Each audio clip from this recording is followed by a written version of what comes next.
வணக்கம். இந்த மாதிரி முட்டைக்கோஸ் சாதம் செஞ்சு பாருங்கள். ரொம்ப ரொம்ப டேஸ்ட்டாக இருக்குங்க. கடாயில் வந்து ஒரு ஸ்பூன் அளவு எண்ணெய் சேர்த்துக்கிட்டேன். கடுகு, கடலைப்பருப்பு, காஞ்ச மிளகாய் சேர்த்துக்கிறேன். அது கூடவே கருவேப்பிலை சேர்த்துக்கிறேன். முட்டைக்கோஸ் எடுத்து இப்படி நீல வாக்கில் கட் பண்ணி சேர்த்துக்கிட்டேங்க. உப்பு சேர்த்துக்கிறேன். நல்லா எண்ணெயிலே அந்த முட்டைக்கோஸை வந்து நல்லா வதக்கிக்கிறலாம். முட்டைக்கோஸ் பாருங்கள் எண்ணெயிலே நல்லா வதங்கிடுச்சு. இப்போ 1/4 ஸ்பூன் அளவு மட்டும் மஞ்சத்தூள் சேர்த்துக்கிறேன். 1/2 ஸ்பூன் அளவு வந்து கரம் மசாலா சேர்த்துக்கிறேன். இந்த மசாலா கூட பச்சை வாசனை எல்லாமே போயிடுச்சுங்க. வந்து சாதத்தை சேர்த்துக்கலாம். சாதத்தை வந்து நல்லா கிளறியாச்சுங்க. இப்போ 1/2 லெமன் மட்டும் எடுத்துருக்கிறேன். அதை அப்படியே லைட்டாக பிழிஞ்சு விட்டுடலாம்.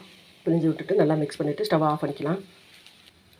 பாருங்கள், சூப்பரான முட்டைக்கோஸ் சாதம் ரெடி ஆகிடுச்சு பாருங்கள். இது பசங்களுக்கு வந்து லஞ்ச் பாக்ஸ் கூட கட்டி கொடுத்து விடலாங்க. நல்லா ஃப்ரைட் ரைஸ் மாதிரி டேஸ்ட்டில் இருக்கும். இதே மாதிரி நீங்களும் செஞ்சு பாருங்கள்.